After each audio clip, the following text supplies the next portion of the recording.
picture of like those two flowers. I want to picture you seeing the fish.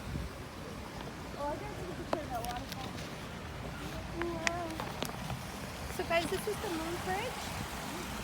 So you guys can go up. Moon bridge, bro.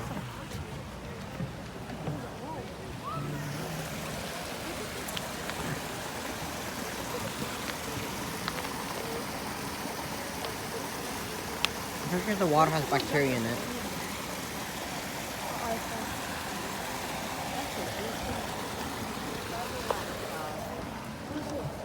Wait, I was about to say. What would we do if you drop it? Unless there's no We'll drop you. How old was this place? You won't drop water from You know what you have to know, you guys, what you have to know is that all these are man-made, okay? So the way they position the rock, the way they studied how the water will flow and where it will go in the, in the big picture of things of this garden. So they studied where the water should go, how it should go, how it should flow into the pond. So this is man-made. You have to know that the positioning of the rock, they did that. They planned it with detail. Don't you think it's really close to us? Like if the sun's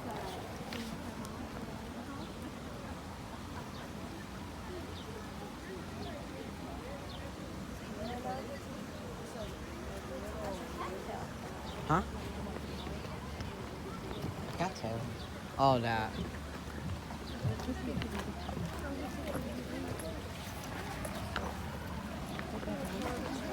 Can we go up? Yeah, we can go up this Come way. here, you guys. The tea house. Okay. So yeah, we'll make it. Yeah. So We studied the tea ceremony too, yeah. tea. But you see, tea can be good, but you see, like, you see, the more you drink tea, but the more that your body needs water. Yeah. Because it's dehydrated. This is the tea house. Remember we studied the tea ceremony, yes.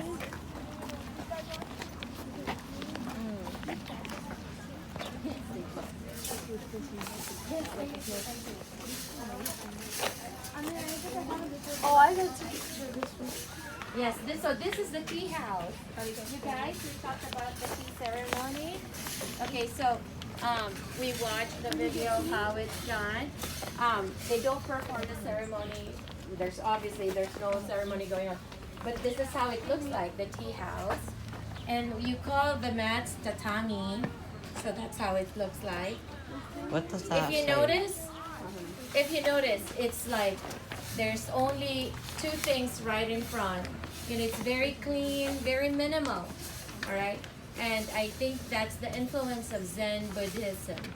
Okay, very minimal, clean lines, because they believe that when the design is that way, then you are encouraged to do your reflection.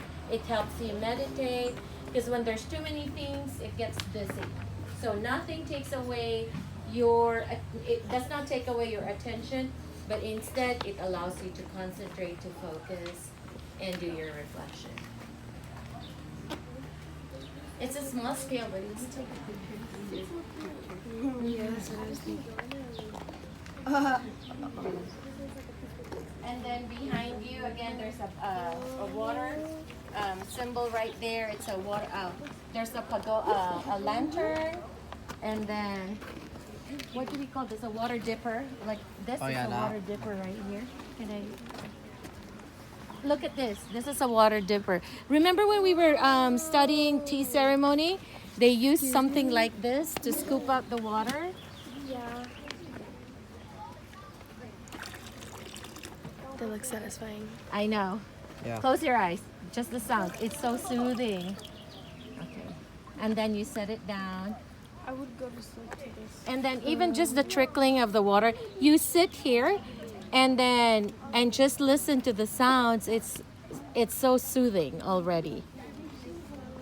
Okay, so that's a lantern right there. Again, very typical of a Japanese garden. If you notice, the shades of green also is different. There's dark, it ranges from the darkest of green to the lightest of green all the way to yellow.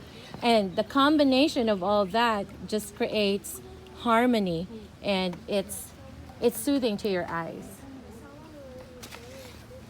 Okay, we go this way.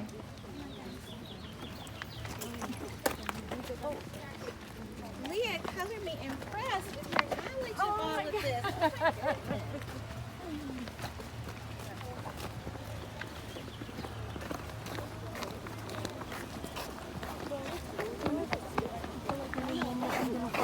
This is the most peaceful place ever. This is more peaceful than my house. My mom, like, just turned it up. And then it's a school day, she had like, okay, she turned it up. I'm like, I gotta go to work in the morning. Oh, we should just put down there. Babysit little kids. All right, eyes here. Do you want to talk? Okay. So this is another seating area. There's a bench. Behind you is hydrangeas. So the colors, it's a pop of color amidst the green. Also, remember, when the Japanese garden is very important to their culture because that's when they are encouraged to slow down, to slow the pace of life and to just go back and be reflective and find the meaning of their life and find the purpose of their life again. So if you notice, every nook and cranny will allow you to do that. Right? So this is an especially nice for the, Oh. yeah, the Zen The garden. Zen garden. So you guys Okay, can so go this is that the way? Zen garden. Zen Buddhism. Oh my gosh, I love this. This one's satisfying. I love, see how they rake it around and make the pattern. Be careful. Okay, if you read your handout, there was a paragraph about the gravel. This is the rock garden, and this is what they were saying that is influenced by Zen Buddhism. So why do they rake the gravel? It mimics the waves of the water. The water is not there, but it looks like it that there's waves. Okay, that the presence of water is still there. Pretty neat, huh? Just look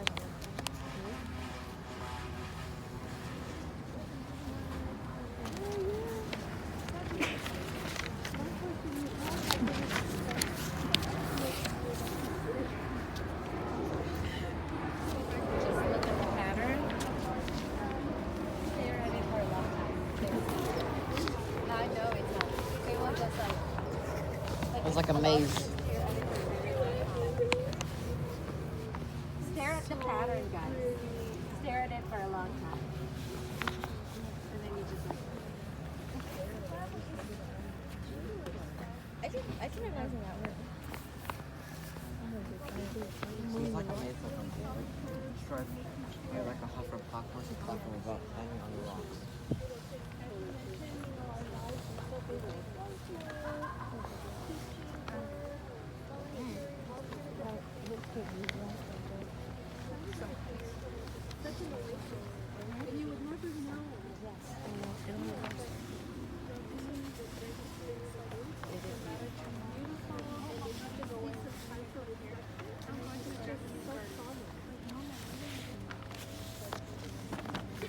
so did you hear what she said?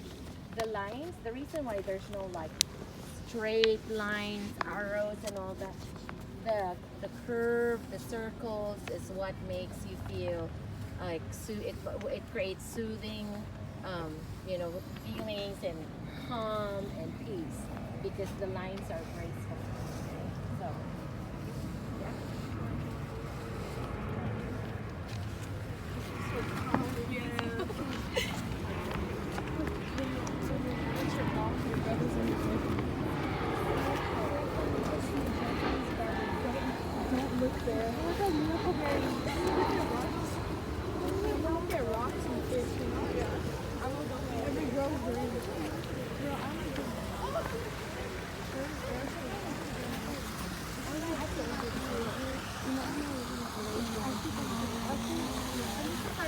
Sorry.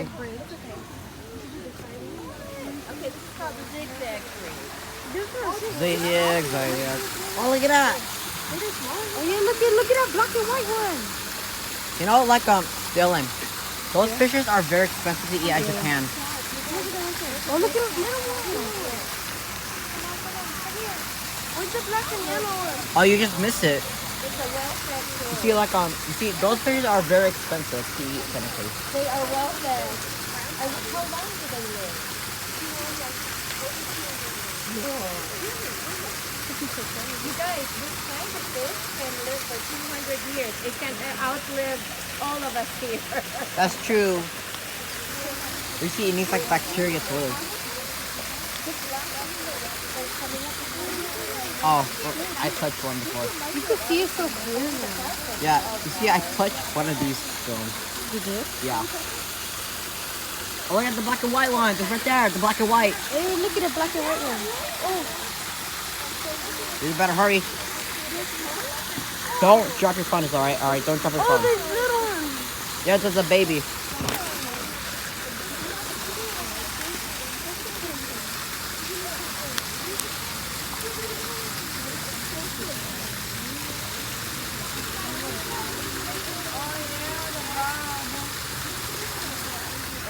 Go.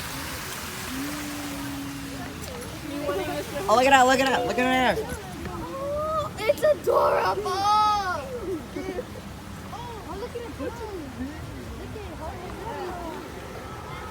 Look at these ones. There's a big one over here. Oh my god. Oh my god, they're so big.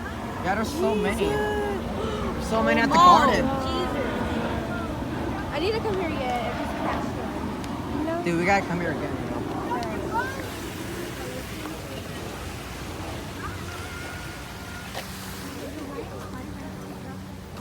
You dropped your phone. Oh, that's so Oh. Did you drop his phone? Oh, I feel so bad for him. yeah.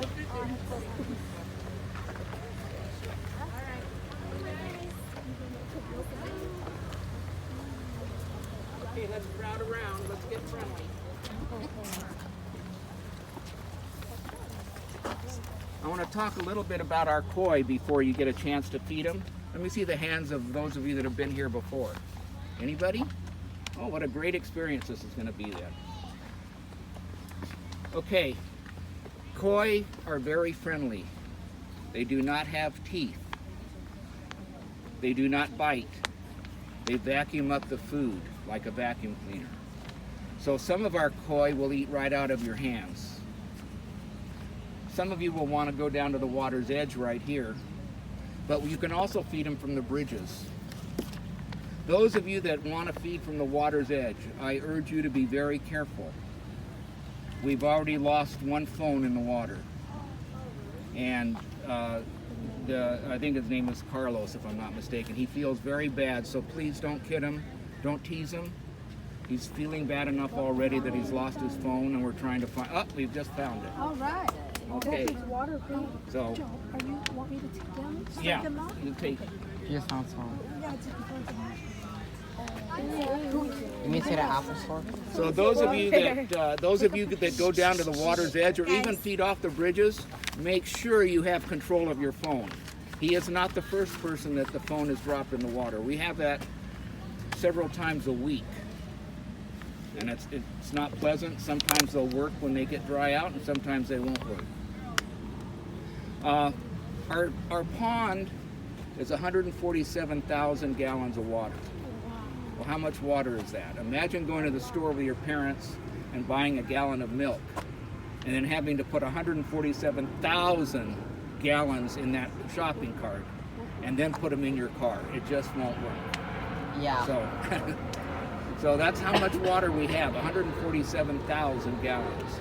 I just saw, if you look across the pond and the moon rock, we have a large bird called a heron. Everybody see the heron? Okay, that heron is here to get food, Wait, what does the heron eat? fish. Oh god. Oh. So I'm telling you right now, you may see that happen. It's part of nature, and that's why he's here. He wants his meal. He's looking for fish that may be 5 to 7 inches long because he swallows them whole. So he won't go after the really big fish. Like a falcon. But he's here almost every day. Is he able to Scared me. Oh, yeah. Yeah? We have several different types of predatory birds. He's just one of them. So it's actually a form of population control. We have 800 to 1,000 koi in this pond. Oh, wow. And you can't see them all, but they help a little bit to keep everything under control. Hold it down. I mentioned that the koi are very docile.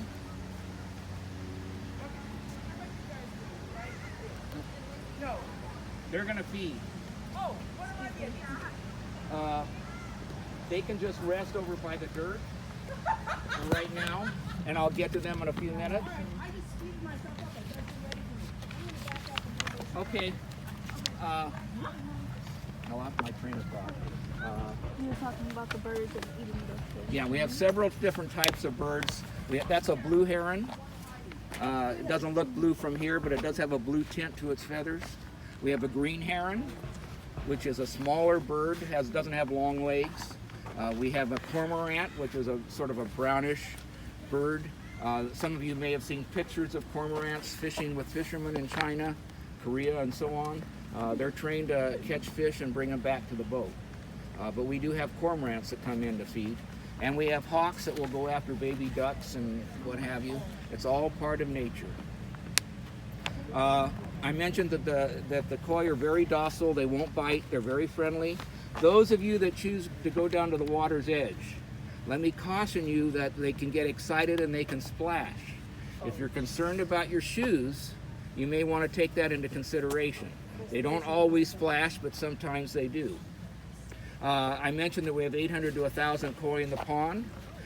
You heard earlier the oldest koi on record in Japan is 240 years. The koi you see in our pond, the largest ones, 18 to 20 years. You'll see a bunch of smaller ones. They may be 2 inches, 3 inches, 4 inches long. Those were all born either last spring or this spring. You may get a chance to see the largest koi in the pond. It's a huge white koi, almost with a translucent pink. You'll know it when you see it. But that koi is no older than any other koi in the pond. So when you take a look at that, it's no different than if you're looking at a basketball player that is 7 feet tall and everybody else is 6'5". He just happens to be the biggest koi in the pond. And he's also very friendly. That's a carpenter bee. It won't hurt. Don't jump. It won't bite. Won't sting. A very friendly bee. Koi colors. Well, there's 3 types of koi. We have only one type in the pond. We have what's called the Japanese koi. There's also the German koi. The difference between the Japanese koi and the German koi, they look the same in the water, but the German koi has a smoother coat. Then there's the butterfly koi. If you can imagine a butterfly flying in midair and the wings are spread out and fluttering, well, that's the Japanese, the butterfly koi. Their fins will flutter and their tail will flutter. We don't have any butterfly koi, but they're very friendly to look at. How do you tell how old a koi is? Anybody have any idea? By the skin color? Their skin color? No, not that. It is about the skin though. You tell the age of a koi by counting rings on a scale. So if we see a koi that is sick and needs to be pulled out of the water and treated, or if we see a koi that has died and is floating on top of the water, we will pull that out of the water and we will pick off one of their scales and we'll put that under a microscope and we will count the rings just like you count the rings on a tree. That's how you tell the age of the koi. How do you tell the sex of the koi? Male and female, very hard to tell, but the general rule of thumb is that the female koi tends to be rounder, more like a submarine shape. If you see a koi that is sort of long and not really fat, that tends to be the male. Now, a serious koi collector or hobbyist can tell the difference. But that's all we know, is that look for those that may be fatter around. That tends to be the female. How do koi reproduce? Anybody have any idea? In the springtime, the female is swimming along in the water, and a male will come along and knock it on its side. Not onto its side, but knock the side of the fish. That causes the female to release its eggs, and the male will come and fertilize the eggs in the water. That also helps with understanding the color. Koi signify movement and color in Japanese culture, and generally in Asian culture, Korea, China, and so on. But you can imagine if you've got several different colors, orange, red, white, black, and you've got a male mating with a female, you don't know what color the babies are going to be. It's no different than you have a biracial couple here in the United States, and the children may not be the exact same color as the mother and the father. Okay? So if you have a red and a black koi mating with a white and an orange koi, you may get all four colors, you may get a couple of colors, you just don't know. Koi are mutations. That's part of the mutation process. But a couple thousand years ago, koi were the color of this walkway, sort of a grayish brown. And over the thousands of years, they've mutated more and more as they travel. They traveled from Iran to Korea to China to Japan. That's the transition over thousands of years. And as they were moving along, and you had serious collectors and hobbyists, they were mating in different colors and so on. So that's why you now have they're called mutations. Any questions about our koi? Okay, you're going to get a chance to feed them now. I'm going to ask you to get into a single file line, facing me, going in that direction. Okay, I'd right like you in to front put- of him. One line. One I'd line. like you to put your hands together to form a cup. We'll get a little bit of food. Once the food is Put it in gone, your that's the last food you get. Your phone in the So don't throw it all into the water at one time.